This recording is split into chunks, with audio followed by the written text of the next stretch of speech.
Assalamualaikum warahmatullahi wabarakatuh. Nama saya Rizky Ananda Revi, jurusan Ekonomi Pembangunan, Stambuk 2018, mata kuliah Lembaga Keuangan, NIM saya 180501062.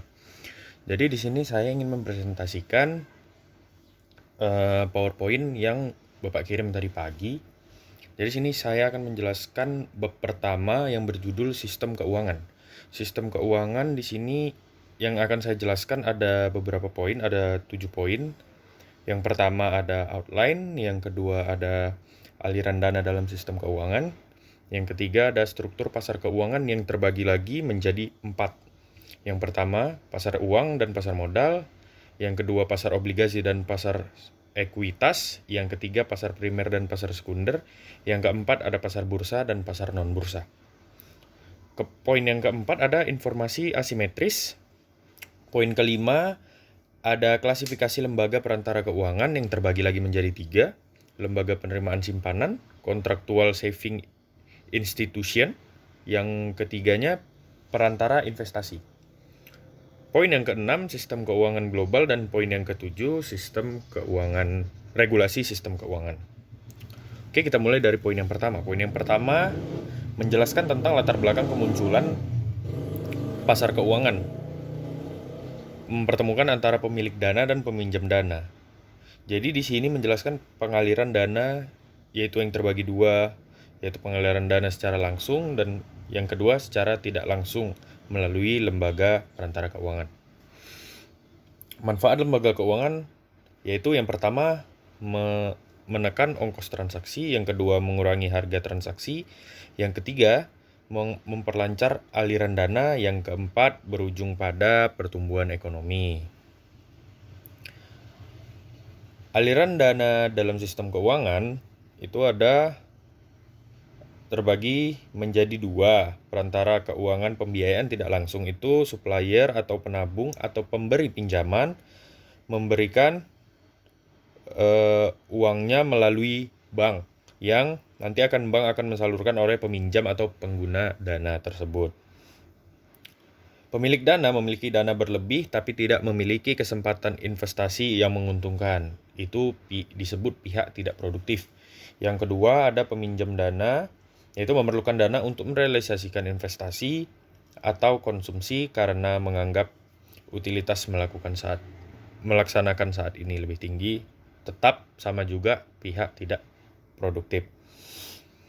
Yang ketiga, struktur pasar keuangan itu terbagi menjadi 4 berdasarkan waktu jatuh tempo instrumen. Yang kedua, berdasarkan prioritas pengembalian. Yang ketiga, berdasarkan urutan transaksi. Yang keempat, berdasarkan organisasi pasar. Informasi asimetris yang pertama, argumentasi kemunculan lembaga perantara keuangan.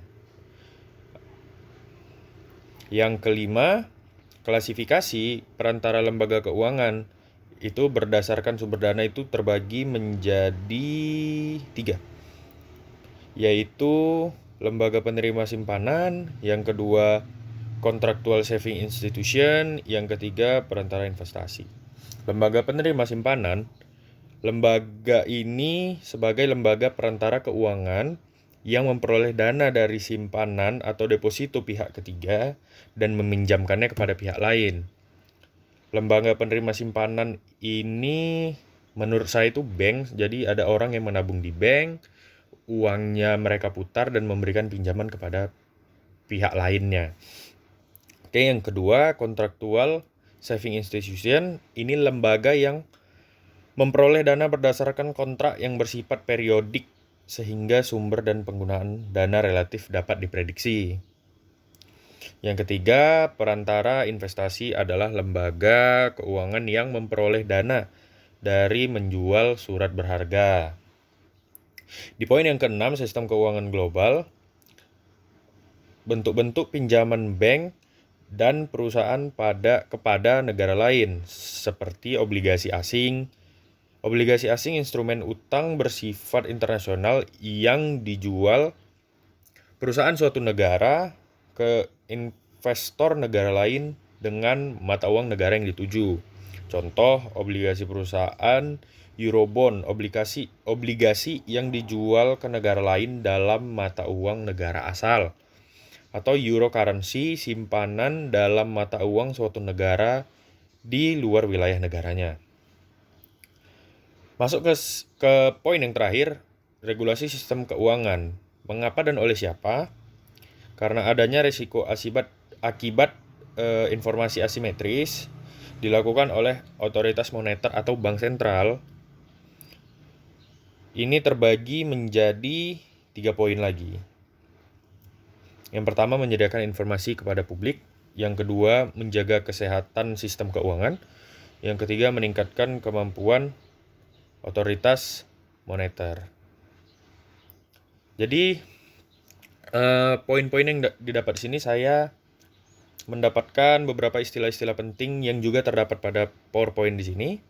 Yang pertama ada adverse selection, ada yang kedua bank investasi, ada yang ketiga bank transaksi, ada yang keempat cadangan minimum, yang kelima dealer, yang keenam dividen, yang ketujuh economy of scale, yang ke-8 ekuitas, yang ke-9 eurobond, yang ke-10 euro currency, yang ke-11 euro dollar, yang ke-12 ada financial panic, dan yang ke-13 ada foreign banks, dan banyak lagi. Mungkin itu aja presentasi dari saya. Semoga dapat dipahami. Sekian dari saya. Assalamualaikum warahmatullahi wabarakatuh.